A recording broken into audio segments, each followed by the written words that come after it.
Good morning, everyone. I would like to kindly ask you to be seated as we will begin in 1 minute.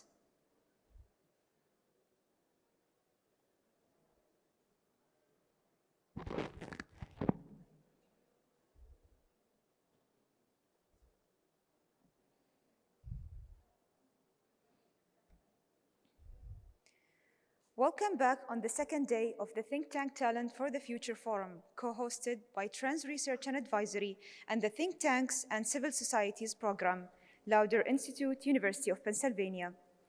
Yesterday, we had some very fruitful discussions on a wide range of subjects related to talent in the think tank industry. And it is time to take this discussion forward and benefit from the presence of very high-level professionals gathered from across the globe. We start the proceedings today with the welcoming remarks delivered by Dr. James McGann on behalf of General John Allen, President of the Brookings Institution in the United States, who unfortunately couldn't be with us today for unexpected commitments. Dr. James, the floor is yours.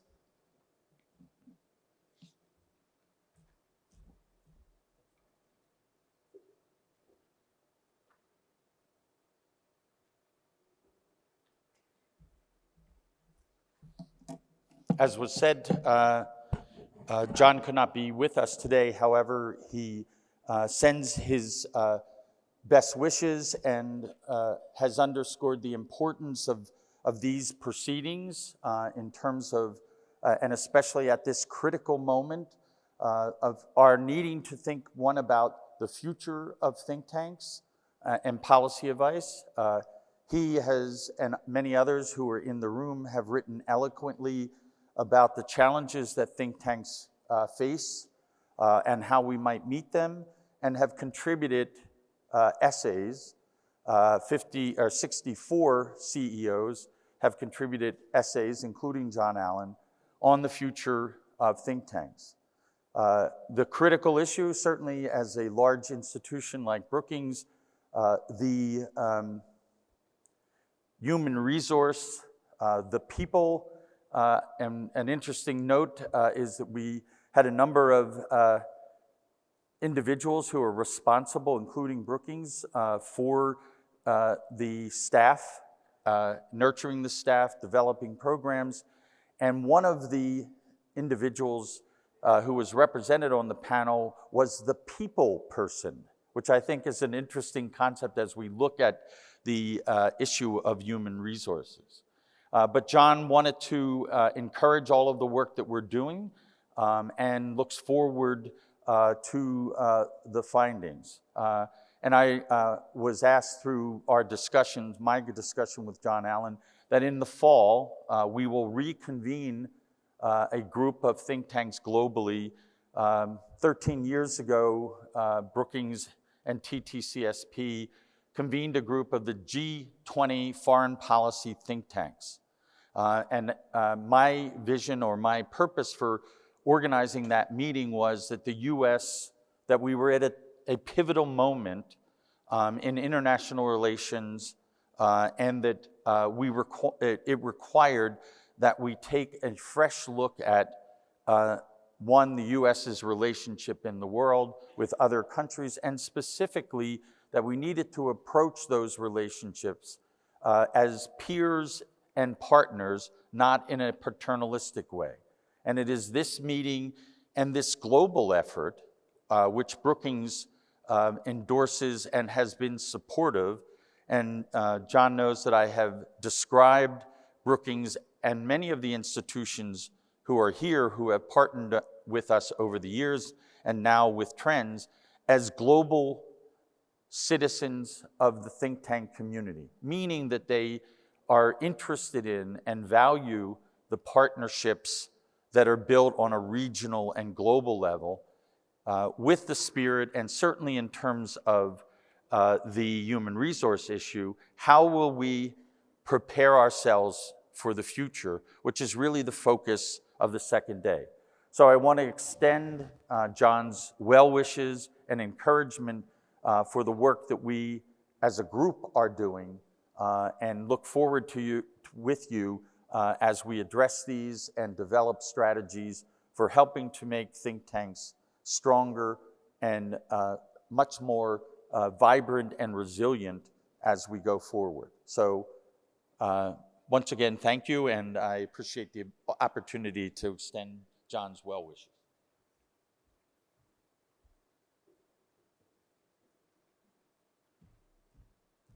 Thank you very much. We continue the proceedings with a keynote discussion session. Our moderator for this session is Mr. Mohammed Hamdawi, Director of Economic Studies at Trans Research and Advisory. I now invite Mr. Hamdawi to take the stage, please, to moderate the session and to introduce our keynote speaker, Dr. Renata Dwan, who is joining us virtually. Thank you.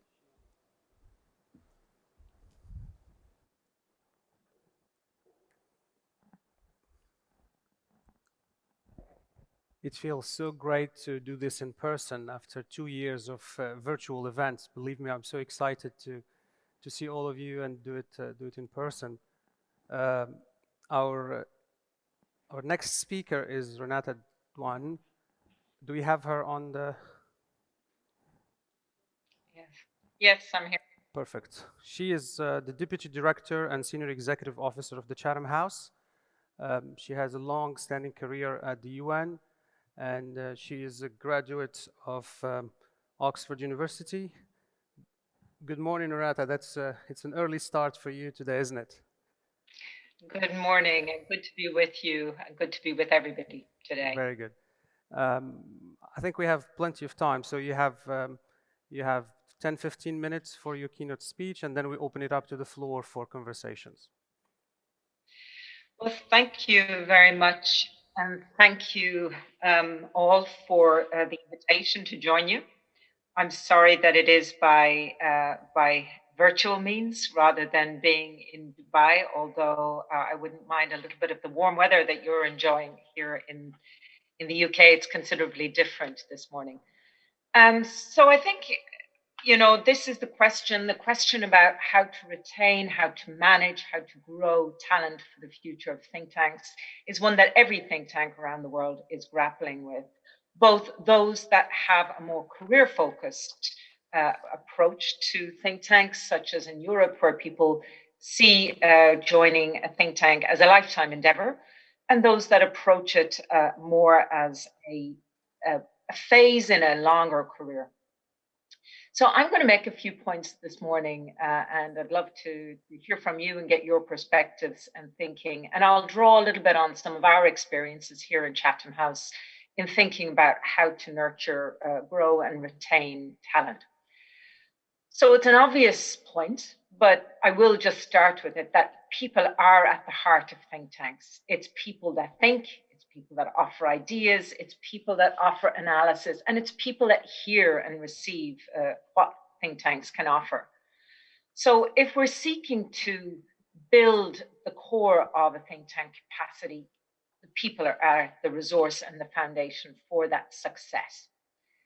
But to know who to recruit and how to retain them, there's a prior question, and it is, what is it that we are seeking to do in a think tank today? And it's not just the competition for talent that I think think tanks face today. It's really the competition for relevance and for primacy and for influence in the world today. That's the case for a variety of reasons, and I'm sure you both discussed them yesterday in your opening sessions, and we'll continue to discuss them today. But we have, for example, the number and range of think tanks that are operating today have increased enormously. We've competition from a range of different actors, PR, marketing, communications. Even if you look at universities and the opening of university policy centers, if you look at corporate departments and the opening of institutes and research capacity within that. So we have a much more wider sense of what it is to be an elastic sense of a think tank today. The third, and I think it's important that we're honest about this, in the policy environment today in many parts of the world, there's a rejection of elements that are often seen as elitist. There's sometimes a rejection of thought leadership in favor of what's seen as more populist or popular more in touch public opinion. And if we look at where people are getting our news today, in many parts of the world outside the United States, but equally affected, more than 2/3 of the world get their main sources of news from social media platforms like Facebook. So the question of what we think about think tanks and what we're seeking them to do is, I think, at the heart of understanding what it is who it is we're trying to generate and recruit and maintain. One of the consequences of, I think, this growing competitive environment and more challenging environment in which think tanks operate is that the search for ever more authoritative voice. I think to be visible, you see think tanks seeking to be sources of authoritative information, seeking to be sources of fact-based information, seeking to be sources of independent analysis, and also conveners and facilitators of authoritative discussion that is often understood to be high-level discussion, to have real influence on policy debates and prioritize reaching out to key leaders. That, as a consequence, is leading us to think about, in think tanks, recruiting big names, big policy influencers, often people with distinguished careers in politics, in business, and academia, often people who are at the later stages of a career where they can draw on a wide network of influence. That's especially true in the United States, where we have this more revolving open door of people moving from politics and business, but it's a trend that is being repeated where I'm located in Europe, and we see now increasingly retired officials, business people, military, corporate figures coming into senior positions in think tanks. Those big names, they're often supported then by lots of young or early career people, not long out of university, supporting a principal actor and in managing that profile. Now, while that has obvious appeal, particularly in convening and facilitation, and particularly the focus on authoritativeness, the risk is one of perhaps siloed expertise, where you seek people with an extreme specialization and name in a particular area. There's a risk of potential groupthink, and because we're emphasizing that influence comes through proximity to power. And that can lead to think tanks challenging less and less existing ways of doing things. I'll offer one example of that field, and it's particularly one that I've come from more recently, the nuclear arms control field, where the emphasis on expertise, on long mentorship with associated experts in the field can have an impact on thinking out of the box, on new ideas in that space, even access to career opportunities. And indeed, a number of think tank scholars have written about this under a report called The Consensual Straitjacket. I'd like us to think about that purpose of think tanks going forward, and whether we still consider that we want think tanks today to be authoritative sources of information. I think we do, but we want more. And I'd like to suggest that we need to be putting much more focus on think tanks today to be generators and incubators of new ideas. In the world we see today, we both see a fast-changing, shortened policy space to work through ideas and develop through ideas. We see the short-termism of political agendas in many of our countries. And as a result, we see the space for policy growth reducing all the time. The environment I grew up on, coming from the Republic of Ireland, was an environment which had, at one stage, a 20-year plan for education of its citizens and pursue that 20-year plan. I don't think there's been a 20-year plan in education in my country for many decades now. And I think it's that sense of a shortened, complex policy space that is leading to less rather than more emphasis on new ideas. We're also seeing the scale of challenges in our very turbulent age, existential threats facing the planet from climate change, complex political environments domestically, internationally, rising questions around the visions, the values, and the assumptions of the post-Cold War age. So that's leading to an environment that actually requires more, not less, policy innovation and new ways of thinking. We need to think about new approaches to old problems. We need to think about new ways to make connections, especially when we think about wicked problems or so-called wicked problems like climate change. I'll use the nuclear weapons example again. It's no longer possible today to have physicists and physical and political scientists in the room. You need cyber experts. You need space experts in the conversation. You need geomappers to understand what's happening and to engage on policy thought. So if we're going to define a role and put a priority for think tanks today, not just as centers of authority, but as sources of inspiring ideas, of new policy innovation, what sort of talent do we want to attract? I'm going to set out 5 suggestions and ideas and look forward to getting your thoughts in the course of the discussion. The first is, I think, that we need to involve new communities in think tanks. Communities not always considered to be part of think tanks. I'm talking about artists, about technologists, about psychologists, designers, sociologists. Collaborations with these new communities can be critical around policy issues. In Chatham House this year, for example, our environmental colleagues working on sustainability engaged in a partnership with the London Design Biennale, a group of architects and designers, to think about and work around a theme of design in an age of crisis. And that incorporation of the ideas around sustainability, working with a group of designers, brought for us very much new learning, but also new audiences now coming to our meetings and engaging with us. So looking at options like visiting fellows, sabbatical partnerships, offering new ways to reach out to new communities is, I think, critical for policy innovation. A second step, and you're going to discuss it a lot today, is bringing in more youth.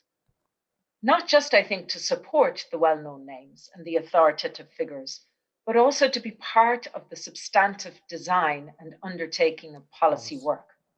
I think there's 2 components to this. There's both bringing in young people into the governance and the management of think tanks, but there's also bringing in young people into the substance of the policy discussions. In Chatham House, we've tried a new initiative over the past couple of years called a Common Futures Conversation that has engaged youth from Europe with youth from Africa on substantive policy discussions, picking themes, exploring identity issues around social justice, themes that the young people themselves have both chosen, and then feeding that into the mainstream of our work, not putting it at the side as an activity. That's been enabled by the COVID crisis and the return to virtual or more greater use of virtual means. So there's some aspects of this crisis that we want to take with us, and in particular, the building out and the connecting more diverse communities. As part of the engaging more youth, not just to support big names, but also to be part of the conversation, I think it's important to think about engaging the pipeline of new and mid-career ideas and people. So thinking about reaching out in partnerships with universities, partnerships with even schools. We now have gone to outreach to summer schools for 16 to 18-year-olds. Experimented with this last year, tried this again this year virtually in both cases, to reach out not just to people finishing up university and beginning to think about careers, but to think about young people that might actually study international affairs or have an interest in international affairs.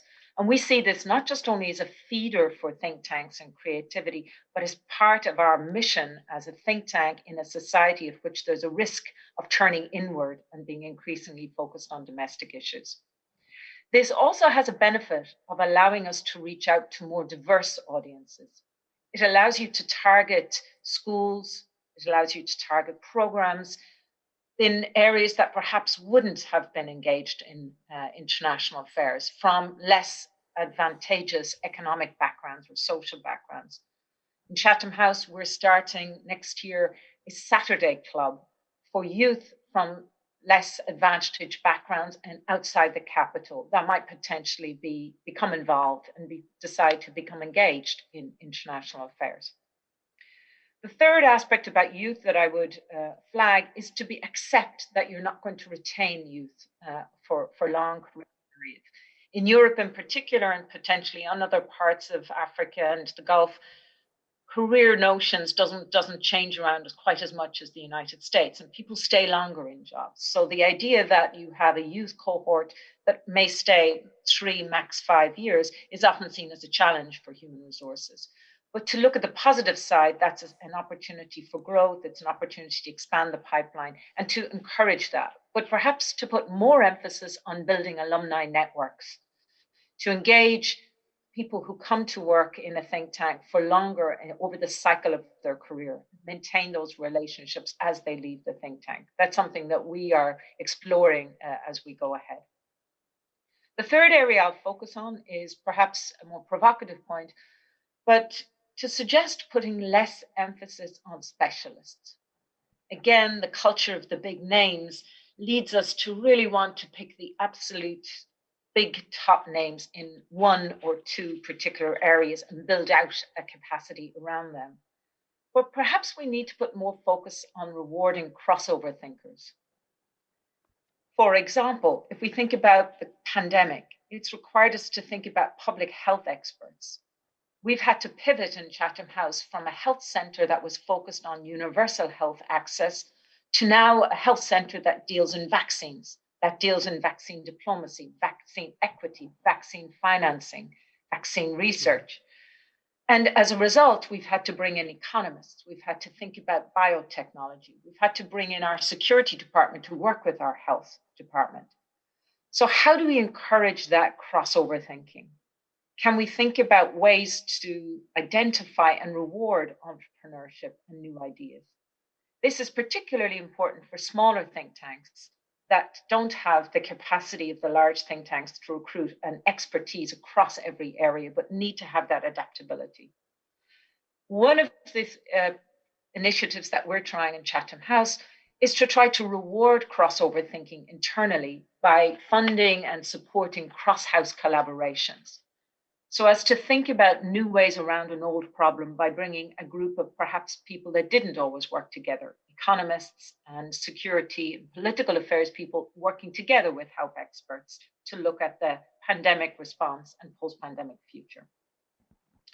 The fourth point I'll make is that I think we need to put more emphasis on vehicles for new ideas. This is where, in particular, communications and PR firms are particularly strong, and where some of the older think tanks, ourselves included, that have relied on reputation and authority grapple with a little bit. We're a little bit concerned about looking too dumb or to dumbing down complex ideas and messages. But I think we need to look and to be recruiting talent around storytellers, around animators, thinking about multimedia experts, thinking about visualizations, not just to build new audiences, but to offer new ways of thinking about older problems and telling stories in fresher and newer ways that can help us address these challenges that we face. The fifth and final suggestion I'll make today is that I think more policy incubation and more idea creation and ideation in think tanks also requires for more testing. And that means thinking about simulations, scenarios, red teaming capacities in think tanks. This, again, is something that larger think tanks have begun to invest in, particularly and often drawing on military officials with backgrounds in simulations, in scenario building, but also the tech industry and capacity is a rich resource for this and can both be a platform and an enabler of it. So I think this is often a newer area that we need to invest in. And I would add an investment that also allows for failure, that we can test and accept that not all ideas will fly. I'll end with this suggestion about new policy ideas leading to new ways of thinking about who we want to recruit and how we want to recruit them and how we want to retain relationships with talented sources and people, but by saying that there is a funding challenge about this. Many of the foundations on which we rely for our research, many of the corporates on which we rely for our research, continue to place in high esteem authority and authoritative voices. Many of them fund think tanks as sources of networks. And many of the foundations have high requirements on success and on seeking to have policy influence, and perhaps are a little bit more adverse to risk taking. I do think this picture is beginning to change, but I think we as think tanks need to continue this conversation with our funders, and especially with research foundations, that now more than ever is the time for bold and innovative ideas. Now more than ever is the need for perhaps more central funding, for perhaps less specific, a little bit more discretion in funding to allow us to seed new ideas and to allow us to grow those themes. So by making that cycle of the right people allowing for more policy ideas that then can in turn enable better solutions might be some of the directions that we can convince our financial supporters to take those risks with us and to walk that path toward more policy innovation. I'll stop here today, and let me say that I hope your discussions are rich and fruitful, and I'll look forward to reading about the results later in the day. Thank you very much, and over to you, Mr. Hamdoui.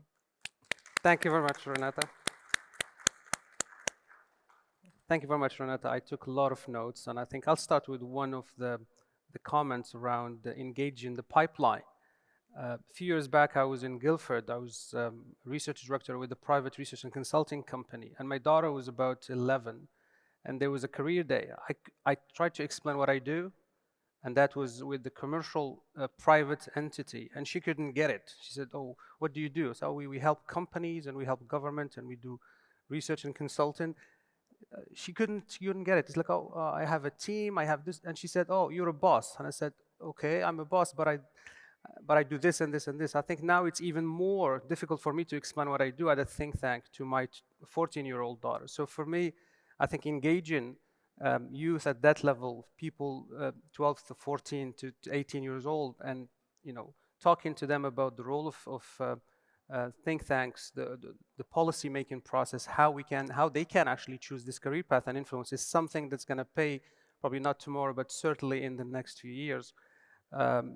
I think one other thing that was of interest is the challenge that all think tanks face: getting the funding, and the funders want those big names. They want to be associated with the network, but at the same time, we're trying to talk about developing talent, about bringing the next generation of researchers. So my question to you, Renata, is it maybe time to rethink the funding process, crowdfunding? How can we engage with this youth, the young researchers? Now we have a lot of youth who are advocating for climate change, or advocating for policy change, who are more vocal, maybe not in the traditional way, using social media, trying to influence differently. Is there maybe a way for us to think of a different way we can get think tanks to get financing and engaging with that community of young researchers and youth in general?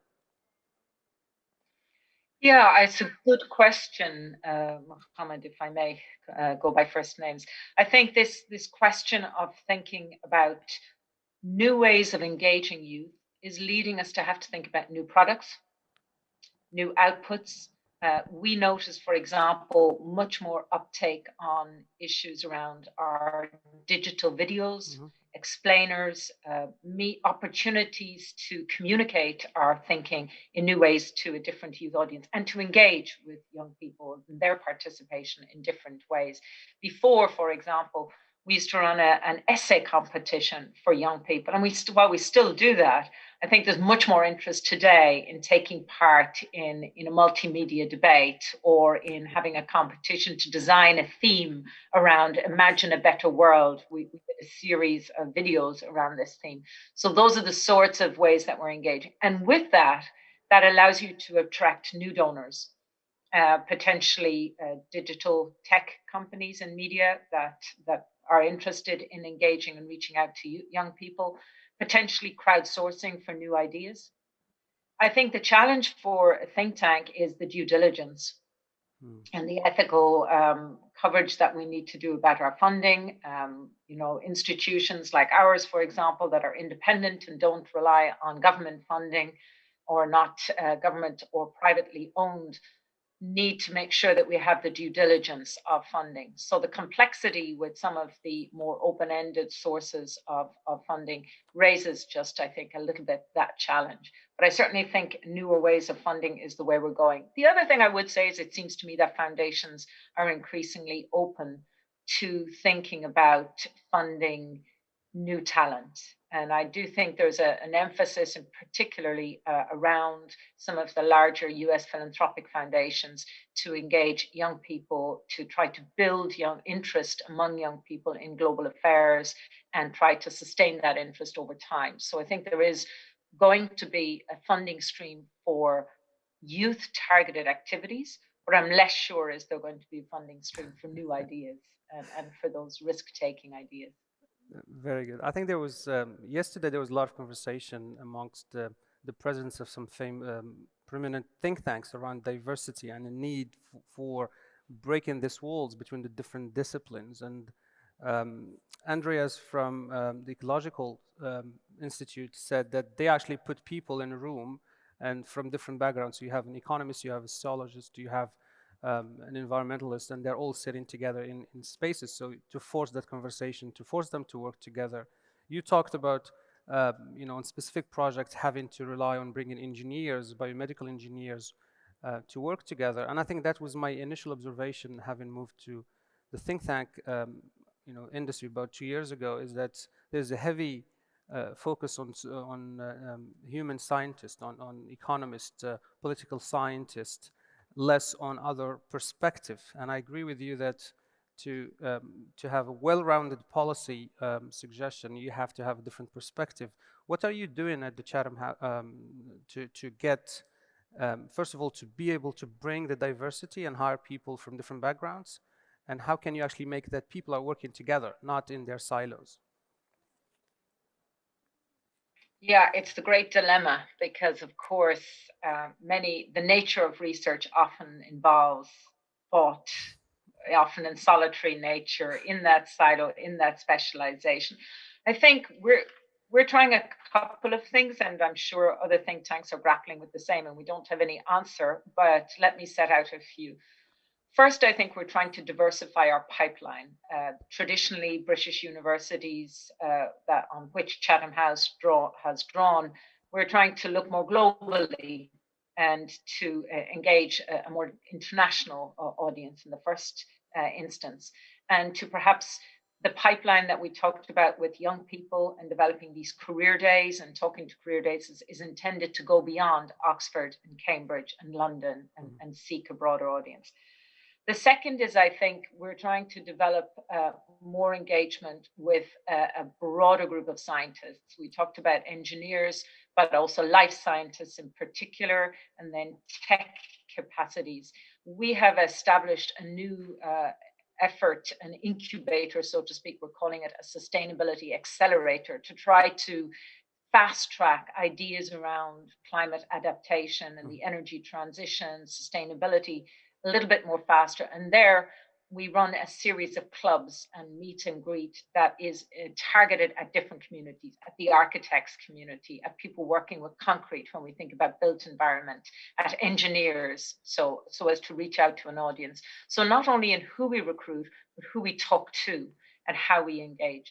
I think another great option for think tanks to try to diversify their skill sets is to bring in associate fellows and to bring in having the idea that fellows are able to not be perhaps full-time working, but on which you can draw for your discussions, for ideas, even if you can't staff up a whole capacity all the time.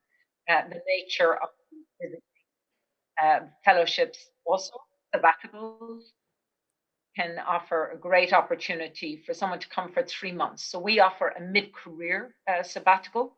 And while traditionally it's tended to be diplomats in their mid-career or people who are coming from central banks, we're now trying to bring in a broader field of perhaps engineers, as you said, and in particular the hard scientists to get us a little bit more focused. And then I would say that I think in terms of how you look at diversity, I'm also very strongly of the view that we need to go beyond our capitals. We need to go beyond Washington, go beyond Dubai. We need to go beyond London to think about the hinterland. And many of the debates that we in Europe are seeing around the rise of populism, around issues of rejection of existing status quo of politics, is a rejection of what is perceived to be a metropole or a metropolitan attitude and perspectives cut off from the rest of the world. So we're putting new emphasis on activities outside of the capital, outside of London, and trying to look at new ways and new audiences to engage with. So diversity isn't just about nationalities or just about gender. I think it's really important we look at subject. I think it's important we look at capital versus periphery. And it's very important that we think about socioeconomic differences and perspectives. Very good. I have a lot more questions, but I'm sure a lot of people in the audience wants to ask questions. Any questions? Jim? I think somebody's going to get you a mic. Or you can try to talk loud and we can hear it. No. No, the mic is right there. Sorry. Renata, some years ago in 2008, I organized at the University of Pennsylvania a think tank's innovation summit. And touching on one of the things you said, the competitors, which are now many, traditionally the primary competitors were other think tanks. Now, as you've mentioned, consulting firms, law firms, PR firms, are all competing, especially post-2008, for the same space. I had a session at that meeting, consulting firms as think tanks and think tanks as consulting firms. And RAND, which actually didn't appreciate my characterizing them as a consulting firm. But the question I have, which is, and you touched on it, what do we have to learn from consulting firms, from those who are competing with us now for the same space and resources, and how can we as a community of think tanks incorporate the elements? And so the talent certainly is global and has always been for consulting firms. What do we need to learn beyond that in terms of the economies of scale and how they, in some cases, use a template which they sell to many organizations, and other factors, and what you know about the law firms and the PR firms?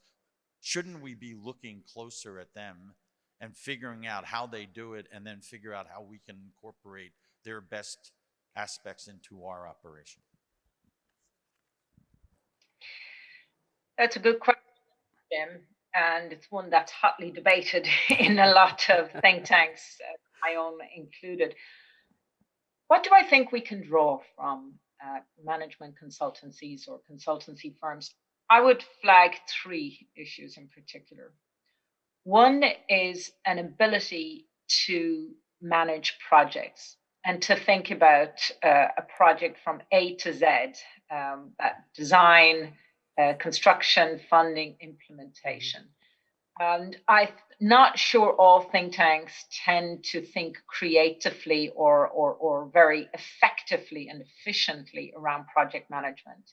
If you look at philanthropic foundations reporting, you'll see the duration and the long lead-in time and the often delays in delivery of projects. And so the culture of having talent and skills to do project management, to effectively plan, is one that I think we could draw on from management consultancies. And some think tanks, that has led them to think about things like having a central capacity for project management, like a project management unit that works with researchers to help them in the design of their projects.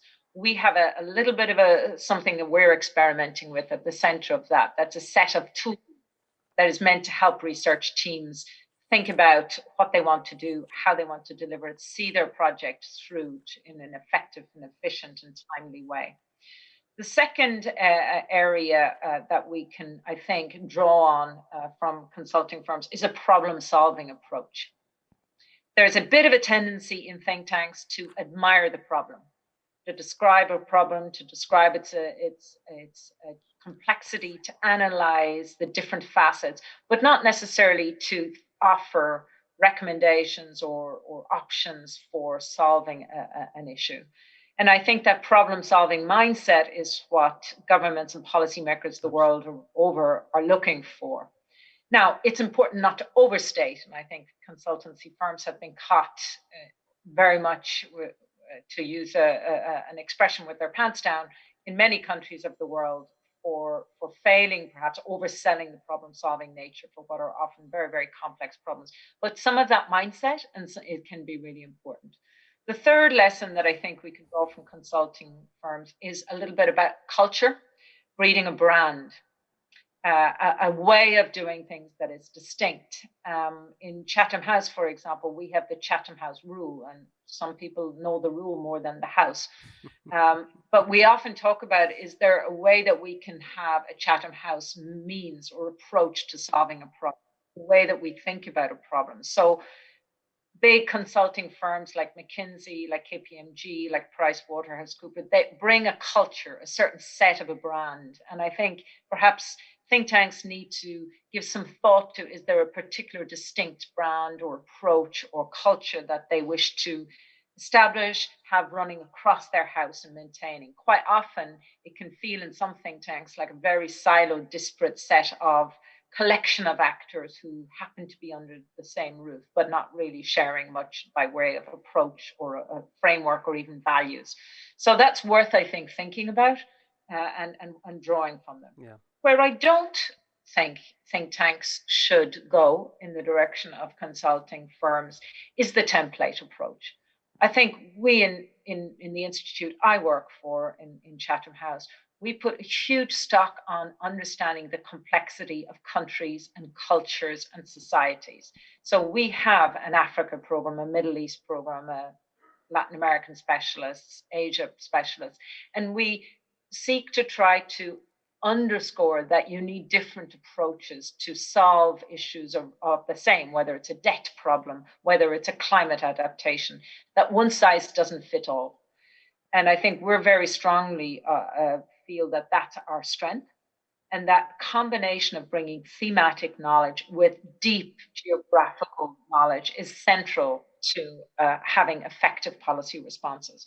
So we would not want a policy template. And in fact, we would want to challenge our consultees and say, we will offer you something different, which is a much more nuanced, much more rooted in the culture and in the engagement of a particular country, society, and community. So I think that would be something that would be distinct from consulting firms. And the final point I would say is not necessarily to go global, to be rooted in a region, to develop and seed those relationships and to invest in relationships with a set of actors, international perhaps, regional perhaps, but not necessarily in the totality of the world, is something that I think tanks by necessity have to focus on, by language, by virtue of the fact that we're not able to reach out to all countries, but to make a virtue out of protecting and communicating and maintaining relationships and networks is, I think, a critical asset that we can bring, and one in which we might want to differentiate ourselves from a very clinical, client-oriented relationship. Thank you very much, Renata. I would just add two things, Jim. The first one is that consulting companies have professionalized support functions. So they wouldn't ask a consultant to manage a team. They will be a managing consultant, but they will have a human resource partner that will take care of the human side of things. Line management is a function, so you can't take your brightest researcher and ask them to lead a research program and then dilute their ability to concentrate on the content generation and using their gray matter to actually solve problems. The other thing is around product development, and Renata talked about it. When you read a research paper from most of the think tanks here, it's still very, it's not suitable for consumption by the youth. They like short, concise, visual We're not talking about damning the content, but we're talking about rethinking the way we present our policy suggestions, our research paper, to actually reach out to this vast network of youth that we're trying to attract. The other observation, and I think we need to, at the think tanks, going back to your question about the business model, we need to diversify our market and our targets in terms of generating income. We have a lot of gray matter. We actually are, our approach to addressing policies and suggesting solutions, as Renata said, is not a cookie cutter approach that we apply in any industry or any country. We think about the problem differently, but I would say we need to shift. If you have a spectrum, academia on the right side, and then consulting, more problem solving on the left side, we're tilted towards academia. So every time we have to address a problem, we spend a lot of time thinking about the theoretical framework, about the literature, about things. On the consulting side, we never ever start with that. We start by saying, this is the problem we're trying to solve. We bring the people who have maybe the skill set, the diversity to address that, and then we try to come up with a solution. There is a balance in between. So think tanks need to be less academia, if I may say that, and more towards addressing solutions specific to that geography or that industry or that issue. We have a question here. Yeah, thank you. Is there a question? Introduce yourself, please. Myself, Ibtisam Al-Kitbi. I am the head of Emirates Policy Center based in Abu Dhabi. Well, it's just a question, rather more comments. I'm following up what James said. I think the main differences between us as think tanks and the other firms is the methodology. This is what I've seen more on their paper. They lack that. And there are different also in the terms of think tanks to do. This is where I like my think tank. We are a think tank to do, which we provide the decision makers with policy paper, position paper, which is not academic, more than there is an action plan to do. Here, I think this is the differentiation between also more academic, theoretical think tanks and that think tanks to do, or what we call it policy think tanks. The other thing that also there is something that what we call it scenario building, which should be in that paper. Recommendation is there, but you have to provide the decision maker with different scenarios, with different alternatives based on that scenario and which scenarios is likely to happen. On daily basis, we are doing that. The problem, I think the main problem we are lacking as a think tanks is the marketing, which that firms, they are having that. Sometimes they are approaching us to do a paper for them, which they sell it to the governments or the other entities. This is the main problem. Thank you very much. Maybe one last question from the audience. Yeah, from another. Any other questions in the back? No, sorry, go ahead. Yes. Hi, Renata. Thank you so much for your speech. Extremely useful. Introduce yourself. Please. Yes. My name is Abdul Latif. I'm the executive director of the Egyptian Center for Economic Studies. I wanted to go back to your first point, which was very interesting, I think, and inspiring, introducing new communities into your work, all right, and getting them involved with other disciplines. I'm wondering about the ones, and I'm not talking about the engineers, I'm talking more about the soft power thing, the art, the psychologists. If you could give us some specific examples on how they got involved, it would be very useful. Thank you. Sure, I'd be happy to. So where we have grappled with bringing in new communities, in particular perhaps design and art communities, it's been around an issue where there is a lot of interest in the artistic, in the architecture, in design, even in the cultural communities, in for a problem. And the one that we have found easiest to work with at the moment is around issues of climate and sustainability. So there's a lot of interest among those communities, awareness of their actions, and particularly around architects and designers, around how they respond to the climate crisis. How does work need to adapt? How do we need to rethink urban work? And what we've engaged with them is a series of conversations. So a series of conversations about what it is that we're trying to work on in sustainability, what they're trying to grapple with. And that has led then, as I mentioned, collaboration with the London Design Biennale. So the London Design Biennale happens every 2 years, a set of designers from all over the world on themes, and in this case was around design in an age of crisis and design around sustainability challenges.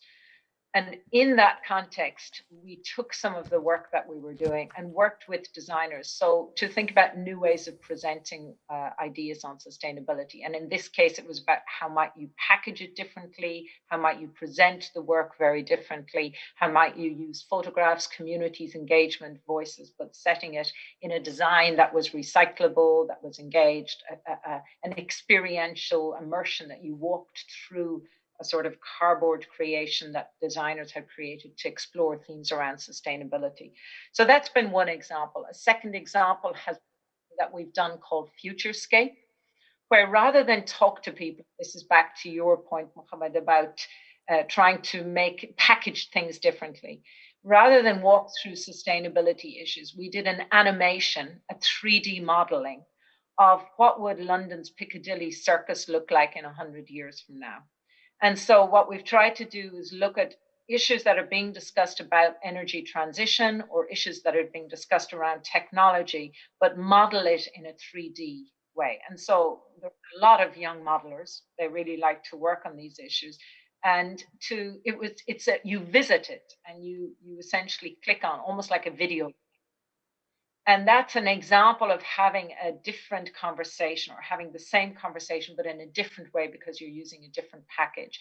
And those are the sorts of issues that we find a more artistic, creative, soft power, as you described it, community is willing and interested to engage. I think it's harder on more political issues. And definitely harder with work around more perhaps issues in which you don't assume that there's a shared values, shared views, shared engagement. But I'll offer one example of how we're trying to do it with it geographically. In Africa, for example, we have a large Africa program, and we're very interested in the concepts around African agency and African voice. And I think that's what motivates our programs here.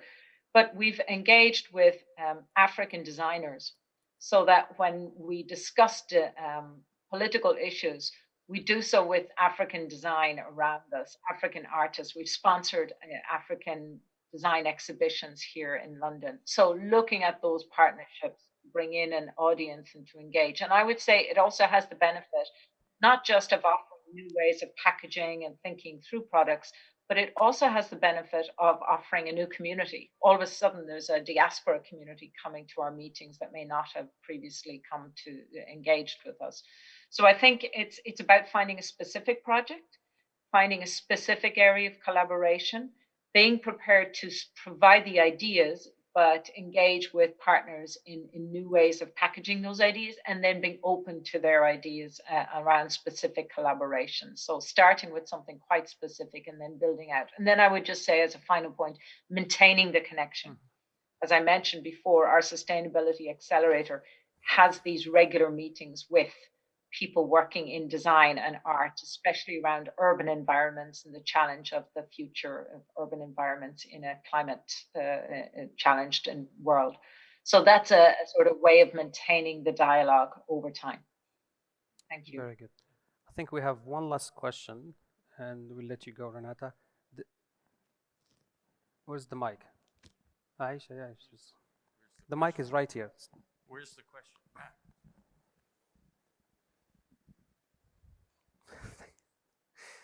Jim is in charge of the mic today.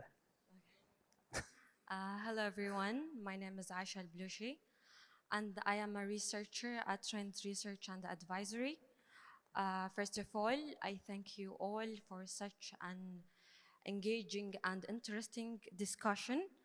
I have a quick question and comment. Future leader is a very broad subject and goes beyond the scope of any organization our sector. We need leaders in all the field and in all walks of life. You talked about the incentives to encourage crossover thinking.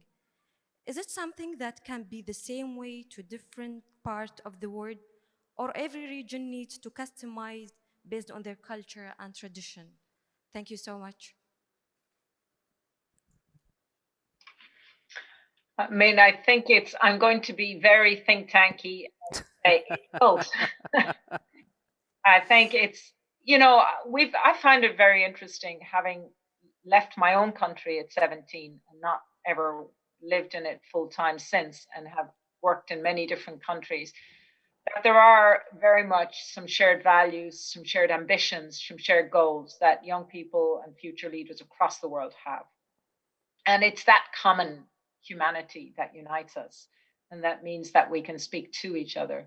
So finding those sources of shared goals, shared ambitions, shared needs, shared wants is a good basis and is something that we can work on. And I think the second aspect I would say then is how that is translated then into specific career aims is quite different culture to culture.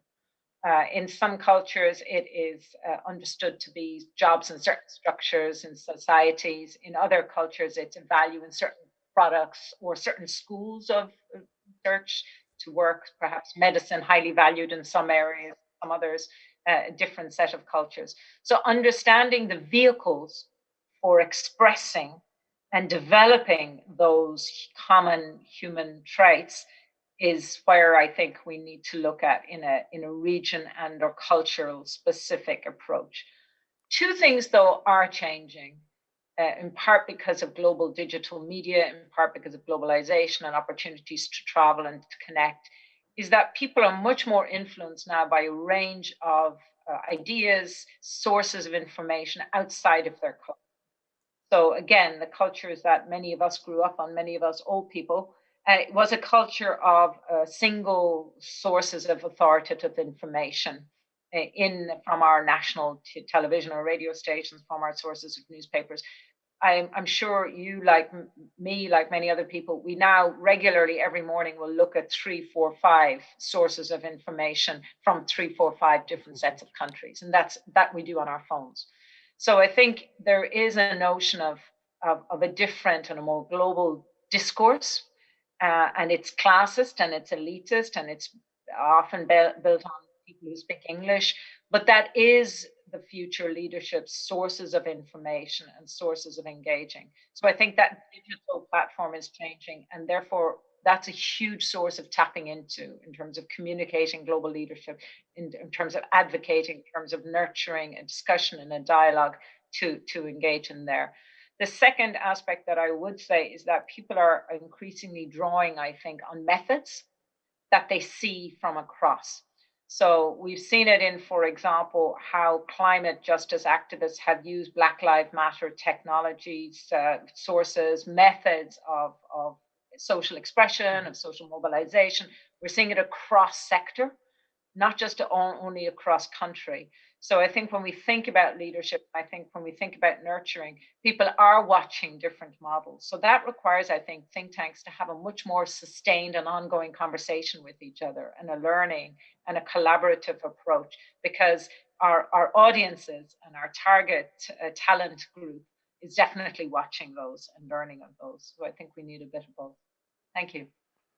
Thank you very much, Renata. Maybe in a minute, your final thoughts, because we're running out of time and we don't want to keep you longer. So your final thoughts in a minute or so. Well, I think I would love to continue the discussion about this balance between authoritative thinking and analysis, which with all the graybeard tendencies it might bring, with this more creative policy innovation approach of think tanks. And whether a think tank tries to do both and have a section of itself that is those authoritative voices, but then also another component that facilitates that more creative thinking. And with that, might we think of new products that allow younger people to engage? Could we have things like blogs for young people? Can we have microsites? Can we have sustaining the conversation, because my concern is that we're saying we're committed to engaging and being more risk-taking and more creative, but we're doing it under the table, so to speak, as you would say in French, sous la table, and I think it's important that we make that a little bit more out there. So I'd love a conversation about how we could think about think tank blogs, think tank engagements to offer those platforms for some of those younger voices, but also more creative ideas, and not be too worried about failure all the time, even as we maintain our commitment to authoritative evidence and high quality information. So I wish you all the very best of luck with the discussions, and just sorry I can't be with you, but look forward to future in-person engagements in brighter days. Thank you very much, Renata. I think what you guys are doing at Chatham House, thinking about being an incubator for new ideas about more policy innovation, more around building communities, engaging with the pipeline, is certainly going to help. I think the discussion yesterday about the business model is something that we continue today, and then hopefully we'll share our findings with the wider community, but it's definitely an ongoing conversation. Thank you very much for your time. We really enjoyed the conversation, and we'll look forward to engaging with you in the future. Thank you.